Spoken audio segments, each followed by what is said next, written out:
wellness is an area that has become more and more critical, I think. I think it's much tougher for kids today than it was in the world I grew up in.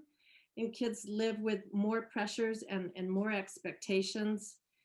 And then throw COVID in there, and you know, you've got some challenging times. So I'm really happy to have Dr. Frann Wageneck with us today to talk about mental health with our students at our district. And I just want to tell you a little bit about Frann. Dr. Wageneck was raised in Santa Barbara, and she attended local schools, Vieja Valley Elementary, La Colina Junior High School, and San Marcos High School. And then she went on to Chico State and got a BA in Political Science and History. She got her teaching credential at UCSB. She went on to University of Laverne and got an MS in Educational Psychology. Doesn't stop there. She went to Cal State Northridge and got her master's degree in Educational Leadership and Policy Studies, and finally got her doctorate degree in Concordia at Concordia University of Chicago. And she's worked with the school district more than 20 years in a number of capacities. So listen to this: a teacher, a coach, a counselor, junior high school assistant principal, and principal of La Cuesta Continuation and Alta Vista Alternative High Schools. So the last 6 years, she's been a superintendent of student services. And in that capacity, her oversight includes, amongst other things, school safety, mental health, school counseling, student behavior, and social emotional learning. So, phew, that's a lot. With that, I want to welcome Frann. Thank you, Frann, for coming and joining us today. Thank you. Let's see, I'm gonna unmute myself here. It's only been 14 months on Zoom. We're still figuring it out. Thank you, Margie, Aaron, Melissa, for having me here today. The Ed Foundation is so important to the work that we do. I could take the entire hour and not even scratch the surface of the support that you all provide. And thank you to everyone who has chosen to be here today and listen and dialogue with me. I'm looking forward to the chat. But first, I do want to pay. Oh, sorry, Margie. I'm sorry, I forgot to tell you, we are going to have a Q&A at the end. Right. So if you have questions during this presentation, go to the chat room and send your message to Melissa Davenport, and then we'll go over those at the very end. Sorry about that. That's okay. I'm glad we got that squared away. So I'm going to go ahead and have a little presentation for you all. All right. So I'll go ahead and just share as she's pulling that up. So the data, what we did was we started a few things that Dr. Macy had emphasized. The first was to put a suicide prevention curriculum in place. And we did that immediately. And that is a research-based, proven curriculum called Signs of Suicide. And it was because of the generous donations of members of our community that we were able to add that. In our first year, we provided the curriculum to almost 9,000 of our secondary students, grades 7 through 12. And out of that, we provided the curriculum. We also screened students for depression. We were actually able to identify 13 students who needed immediate crisis intervention because they were suicidal at the time of the screening. We also had hundreds of other students who were in need of seeing counselors and support. And this was prior to the debris flow. So this was in the fall of 2017. Melissa, if you'll go to the slide that has the data, slide 2. we'll start there. So I'm going to quickly, so we added signs of suicide, but I want you to see here that the first two topics, or the first two indicators here, the feelings of sadness or depression, and the thoughts of suicide, those come out of a survey we do every year with our students, grades 6 through 12, asking them about their feelings of sadness or depression. You can see that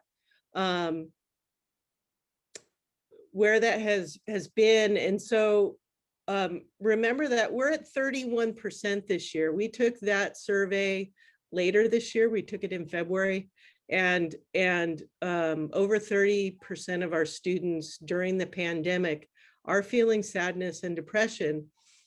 However, it's not a huge jump above what we have seen over the previous 4 years. Thoughts of suicide have not increased during a time when we would think that they would be increasing. In fact, 17-18 was our highest year, even before the debris flow. And so what that indicates to us is that something, and we need to dig deeper into the data, but we really believe our school-based mental health services are having an impact, because we would expect that during the pandemic, and I also have there the murder that occurred. We had a student who was murdered in January, and a recent alum also murdered. And so between the pandemic and the murder, we're not seeing a great increase. And we also see that our suicide attempts, the reported attempts, are the lowest they've been at this time period in May, as they've been in the last over 5 years. Next slide, please.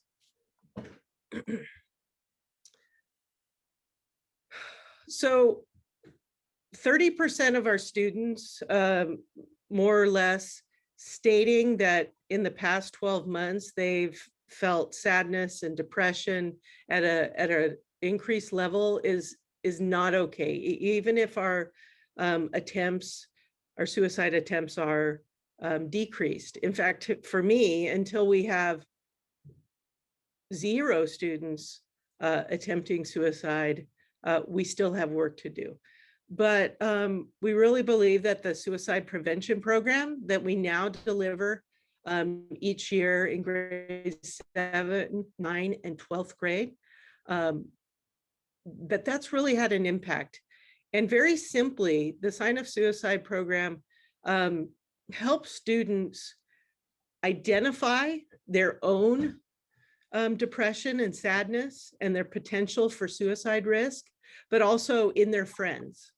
And they're taught to act, to acknowledge what's going on with themselves and others, to show care and compassion, and then to tell a trusted adult. And then really, that curriculum also helps them know who do they turn to at school if they need help. And since we put Signs of Suicide in place, we now see over a period of years that last year, 49% of our mental health referrals were actually coming from the students themselves. That number was below 20% our first year. And now, and when I say this, I'm talking about secondary, grades 7 through 12, but almost 50% of our referrals actually come from the students. And that's significant. We really feel like we owe it to the Signs of Suicide program. Next slide. So our school-based mental health services that we began building and rebuilding the system back in 2017-18 with a pilot with Family Service Agency. And then the next year through an RFP process, we put Family Service Agency in place to provide services grades 7 through 12. And then through that a similar RFP process, CALM has had the contract with our district to provide mental health services to preschool through grade 6. Next slide. So what are our program objectives? What are we really trying to do? Because there's so much when we talk about mental health services, there's so much that's inclusive of that. And really what we're looking at from from CALM and from Family Service Agency is, one, working with our staff and with parents and with students themselves to identify high-risk students, to provide either individual, family, and or group counseling as needed for those students and family members. Also to provide outreach to parents and guardians, to bring them into the process. And then finally, to provide critical incidents response, that when we have a crisis taking place on a school campus, either the CALM therapists or the Family Service Agency therapists can respond in the moment to those crises. And next slide. So again, I could provide an entire presentation on our data outcomes, but I just picked a couple to share with you. Some statistics from 2019, 2020 in our elementary schools. 221 students were served either through individual or group counseling. But one thing that CALM does is, while they do serve individual students individually or in groups, they also go into the classrooms to conduct conflict mediation or crisis intervention. They do a lot of classroom observations in order to coach teachers to respond to student social, emotional, and mental health needs in the classroom, to respond to students who have a lot of trauma and identify that and understand how to work with them. And then also CALM does parent and teacher consultation. So they provided over 4,500 informal sessions throughout the district last year. And then finally, 575 parents or guardians benefited from family services that CALM provides through our school-based mental health. Next slide. So I talked earlier about student self-referrals. We feel this is a goal that we've had in working with Family Service Agency, or FSA, is to increase students' sense of agency and voice, being able to speak up and ask for what they need, and also provide peer referrals. So again, 49% of the referrals last year to FSA in grades 7 through 9 were student-initiated referrals. And what we're seeing is that we really are finding success with creating a help-seeking culture where those who need help don't feel stigmatized. So we're dispelling that stigma around mental health, and students are able to ask for what they need. Next slide.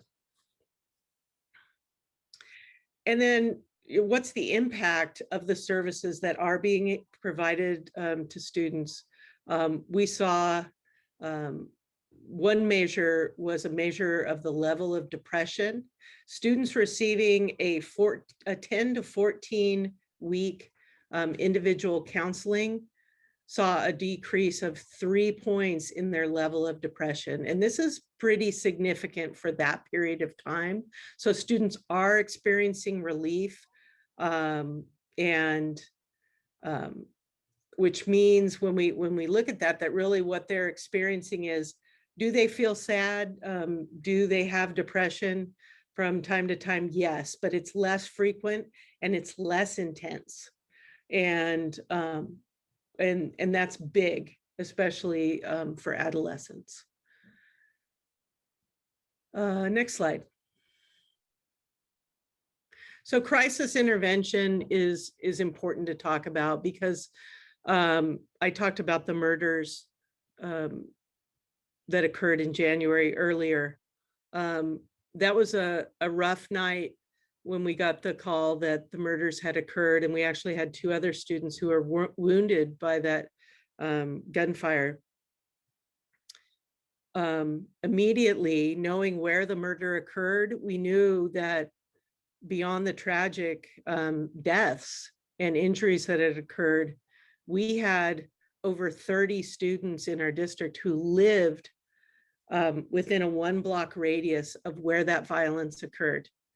And we knew immediately that trauma, those students had experienced trauma and of varying levels. And so being able to mobilize a team of therapists to be available the next morning at our schools to respond was really, really important. And we were able to do that through our partners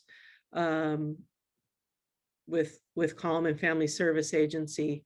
So that's an important part of what we need to do. And when I say we, it wasn't just us, it was hospice, it was behavioral wellness, it was Santa Barbara Response Network coming together as a team to do that work. Next slide. So I want to talk a little bit about the pandemic. We received money from the federal government pandemic response dollars through the CARES Act. And that money went into providing additional, it went into a number of things, everything from buying extra masks to hiring more staff. But we also put funding into mental health services. So part of it was, how do we provide mental health services when students aren't physically in school? And telehealth, our providers, FSA and Calm, provided telehealth. That was difficult. I think it's hard for anyone to be on Zoom more than they want to be or need to be. But students did respond. So we increased our number of therapists who were available. We tried to support students in every way that we could, really trying to build up that resiliency during the pandemic. But we also saw the need really to support our families. Families were struggling, they were at home together, many parents losing their jobs, parents struggling themselves. Domestic violence reports have risen during the pandemic. So we put, thanks to FSA and Calm, put in place some webinar series on parenting, but also some coffee chats where parents could just come together with therapists and have conversations about parenting during the pandemic. We also saw the need to support our staff with their own mental wellness. And so lunch connection groups were put in place, virtual mental wellness groups, and then also something called reflective practice and consulting, where teachers could learn to reflect on their own practices and see how the way that they're teaching is impacting students during the pandemic. Next slide. So what did we learn during COVID? We learned that it made it much more challenging to identify students who could benefit from mental health services. The number of referrals were down when students were in remote learning, but they're back up now that we returned to in-person learning in March. And we are actually going to be continuing those services even after school ends in June, so that throughout the summer, students will continue to get services in person. But we went out and looked for students. We did more home visits in the last year than we've probably done in the last decade combined, with counselors and administrators going to students' houses to find them if they weren't logging on or if they weren't making contact with the school. And again, we extended our services. We're actually continuing the services I talked about. We're actually letting graduating seniors continue their mental health services until they have concluded those, and even allowing them to continue into the fall of next year. And then we'll be providing support into summer school. We have about 30% of our students attending summer school this coming year, sorry, about 25%. And so mental health services will continue during summer school. What we also learned is that, a lot of people ask me, gosh, how are the students doing, mentally during COVID? And I said, they're having a hard time, they're struggling. But my experience is actually that the staff and parents struggled as much or more than the students did. And so that's something we're concerned about going forward, and really are looking for insight in how to support the adults as well as we move forward. Next slide, please. One thing I want to share with you all moving forward, and we just launched it this spring, even when we were still in remote learning, and that's Dr. Macy. When we first met with him 4 years ago, he said, I want you to do signs of suicide. That's where you start. But when you have a strong basis and you have your mental health services running, Sources of Strength is the program that you should launch after that. And so this year we got a grant from the Women's Fund with the help of Santa Barbara Ed Foundation last year to start Sources of Strength.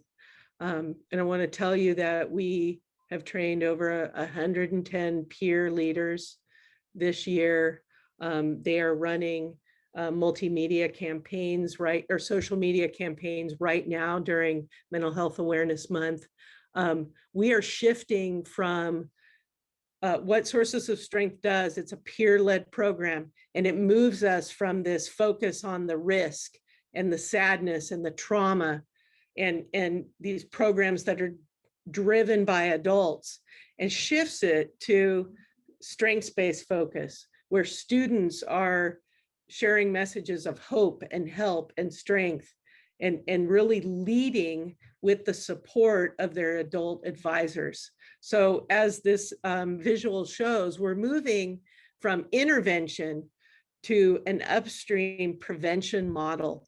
And despite the fact that we're in a pandemic, we really feel poised to do that, and with the support of our community partners and funders such as Santa Barbara Ed Foundation to make that shift now. Next slide. And I'm going to take us on home. And then our dream. So those are the things we've done in the last 4 or 5 years, and what we're continuing to do. And here's our dream. Our dream is to open campus wellness centers, mental health, mental wellness centers in our schools, especially our secondary schools, that can serve as drop-in centers during the school day, but also outside of the school day, provide wellness classes, staff care, family services in the afternoons and the evening, running of counseling groups, and something that really captures that prevention focus that I talked about with Sources of Strength, so that we're not responding to suicide attempts, we're not responding to depression, but we're really coming from this prevention focused place. So the next slide is my thank you. Because I really do thank you for being here. And I want to say that none of this work that I've quickly gone through today could have been done without the support of members of our community who have financially supported us and emotionally supported us as well as we've done the work. So I am ready for the Q&A. Well, thank you, Fran, but there isn't any questions in the chat room. Does anyone have any questions? Okay, here we go. As a funder, I would like to know, where are the funding gaps in mental health services in the schools this upcoming year? Are the federal stimulus dollars funding the current mental health and/or additional services? How are the new behavioral wellness services and positions going to be implemented? Oh wait, there's a bunch of questions, so maybe I Like, should, whoa. yeah, let me just let's start with the first one. As a funder, I would like to know, where are the funding gaps in mental health services in the schools this coming year? That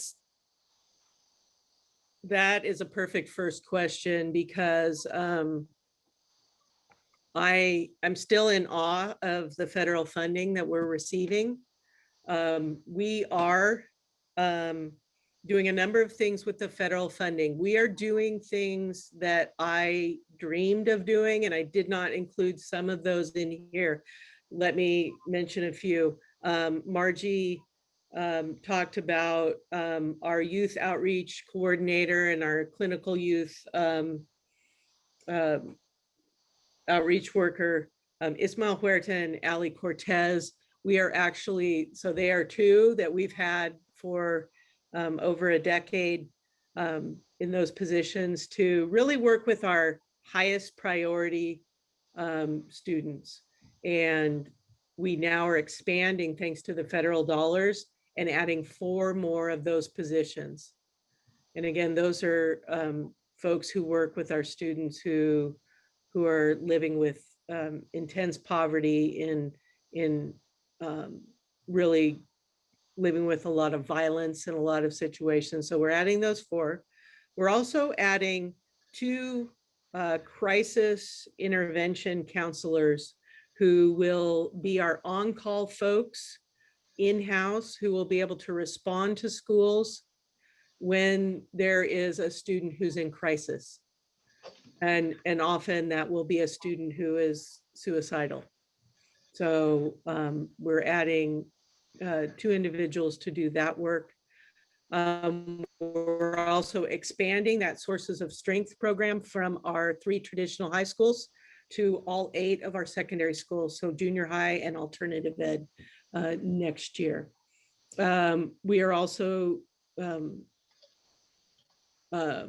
adding some additional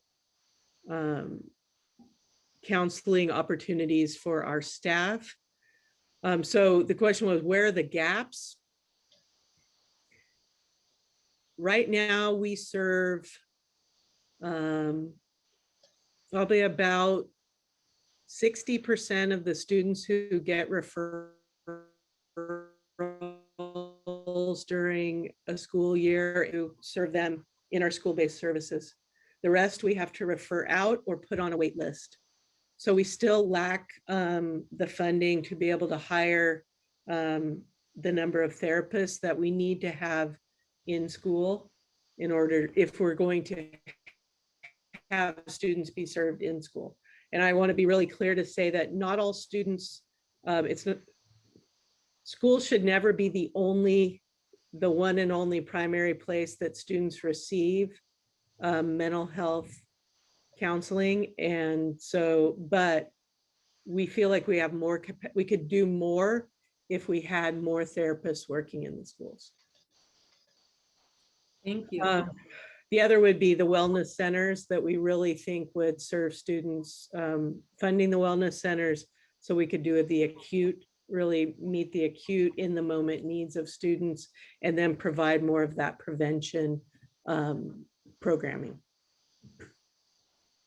So I think you covered the rest of, that was from Kristen Sullivan. I think you covered the rest of the questions in her chat, but Kristen, is there anything that she left out that you still are curious about? Let me see here. I did just have a follow-up question. Are the 2 crisis prevention or the crisis intervention, are they going to be just during school hours, or are they going to have extended hours to respond to crises outside of the school day? We're actually going to, that's a great question. We're going to stagger their hours so that they'll overlap for a few hours of the day, but one will work like, like an 8 a.m. to 3, and the other will work like a 2 to 9 or 10.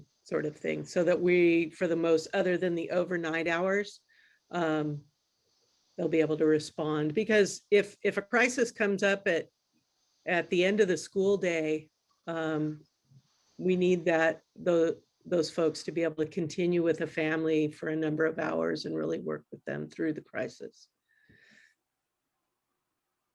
Thank you. I'm sure I could come up with more questions, but I'll give some others an opportunity. Okay.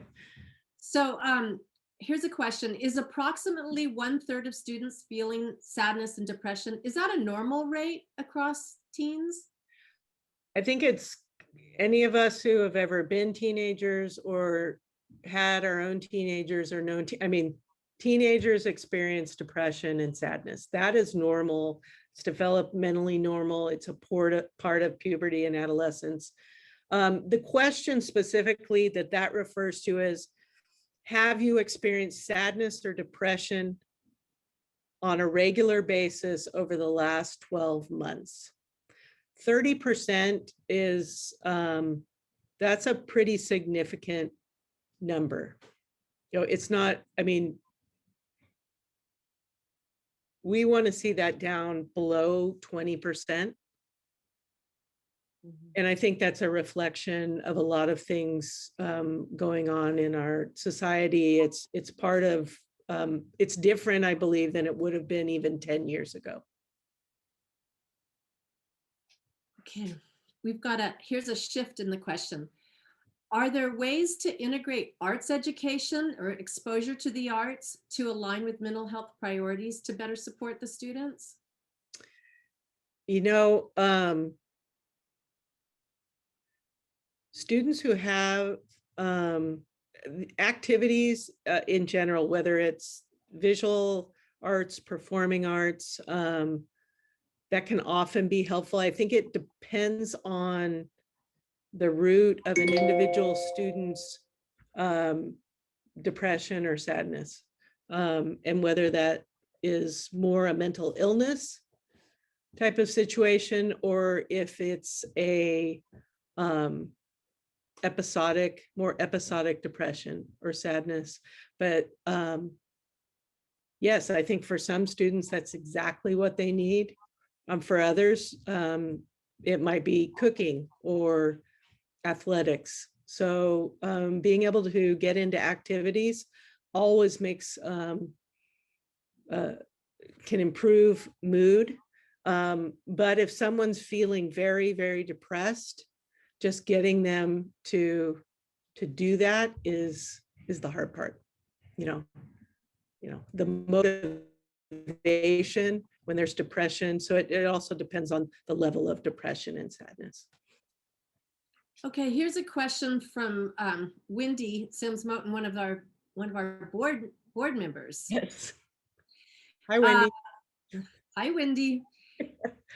Question: do you share the data with the students so they know how the programs are working and how to improve services?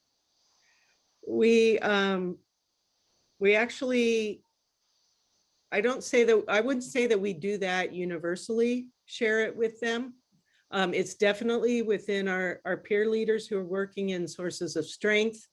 They see this data. We actually, for the first time this year, have a student advisory group who advises us around mental health and social emotional learning. So they've seen this data, but not universally.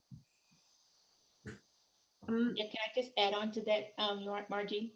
Yes, go ahead, Wendy. Yeah, thank you, Frank, for that. I think that's important so they get to see how their input, because we're encouraging them, you know, to be a part of it. So to maybe share it out in a general, you know, feedback would be really good. And, you know, of course, they'll be happy to share what's not working and what can work, right? The other question is to add on to, I think someone asked the question, is the 30%, is that a high number? And I would add to that, is it because it's now becoming more normal and we're making it really a place where people, I mean, where our students feel comfortable sharing that information is the reason that perhaps it's increased? It likely could be. And I think, you know, taking away the stigma of mental health and being able to talk about it absolutely could be the reason that they're feeling more free to report it. I think we also have to tease out the difference between clinical depression and episodic sadness, or short-term depression, and what that means. And that this survey doesn't tell us that. It doesn't tell us that at all. The signs of suicide responses when we screen students in 7th, 9th, and 12th grade actually gives us more of that information. Great, thank you. Fran, you had a slide in there that was about elementary students. And I'm wondering if you could talk just a little bit about how, what sorts of, I don't know, what are you seeing in the elementary school students? With elementary students, they can't speak as much. But we're trying through social emotional learning to give them the language and the words to be able to identify their emotions and their feelings, and so that they can tell us. Because if they don't have the language or the ability to talk through issues or have conversations, then it becomes behavior. And so they're acting out their emotions. They're quote, problem kids, trouble kids, bad behavior. And but students aren't their behavior. And so what we're working on, a couple of our schools are working with a group called Kind Mind to provide social emotional learning lessons so that they have language. And what Kind Mind does in elementary school with the elementary school students is they teach them emotions by using different animals. So, I'm feeling like I have the heart of the whale right now. I love everyone, or I'm feeling the anger of the big fish, or these sorts of things. And so that they can express what they're feeling. And we have a majority of our students who are living in poverty in our elementary schools. So, and with poverty comes more violence. And with that comes trauma. And so we have a lot of students living in trauma. We have the 3rd highest rate of child poverty in the state of California, or maybe 2nd now. A lot of poverty in Santa Barbara. And so we see that. So that's why CALM, their model is, yes, they do one-on-one therapeutic counseling, they do group counseling, but their model really is to build a trauma-informed schools so that teachers themselves are equipped with the tools to respond to students who are acting out their trauma, working with parents to give them the tools to take home when their child is struggling and have conversations. So that's a little bit of it's not just here, let's give the kid a counselor and fix the kid. That's not very effective, at least in school-based counseling. So that's why we appreciate the CALM approach. Here's a question about Sources of Strength program. Is that a curriculum-based response program?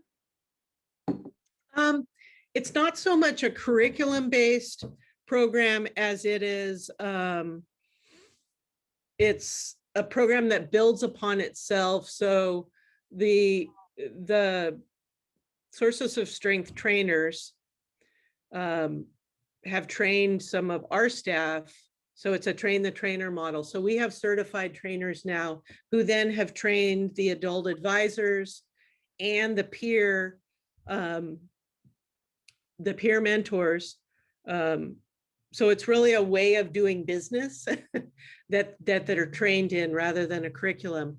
And then the idea with Sources of Strength is for every peer mentor you have, they have a direct impact on 12 to 15 other students in the school. So it's more this, how do you share these messages of hope? How do you use media and activities and so forth to build a more positive school culture, so that even with students who are bringing, coming to school and living with trauma, are coming to a place that where they feel safer, where everybody feels safer, and not just students, staff, everyone. So it's not a curriculum per se, but more a way of spreading the word of hope and prevention. So Joe and Griffin Saxon, your hand is up. Do you have a question? Yes, we do. Hello. Hi, Fran. I'm a former SVHS alum and a former, I was a para-educator at Goleta Valley a couple years ago, working in the emotional behavioral classroom for special ed with the county and with Goleta Valley.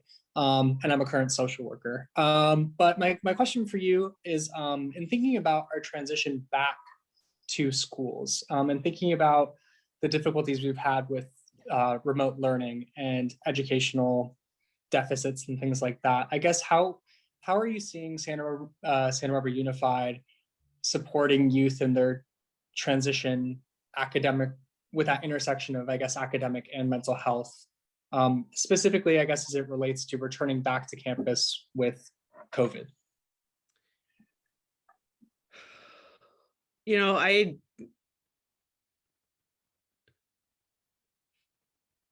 going to be real honest. I'll be real honest with folks right now.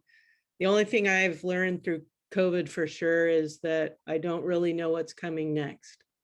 But what I do know is that we have to start with relationships.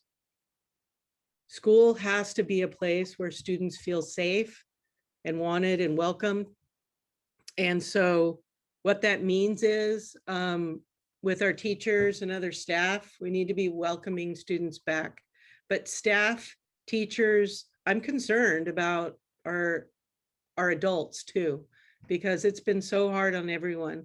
And how do you give something that you don't have? You know, how do you give hope and love and joy when you are tapped out? And so that's a concern for me. So going back to the first question, where's our gap? We really need to identify a way to provide mental wellness to our employees and our parents too, so that students have adults who are there and emotionally available to them. So it does start with the relationships, but I think expanding our mental health services, and that's why I'm feeling so positive about this fact that so many students are feeling free to self-refer, so that when a student's having a bad day, they can go and someone's going to get them. It's like, we've got you.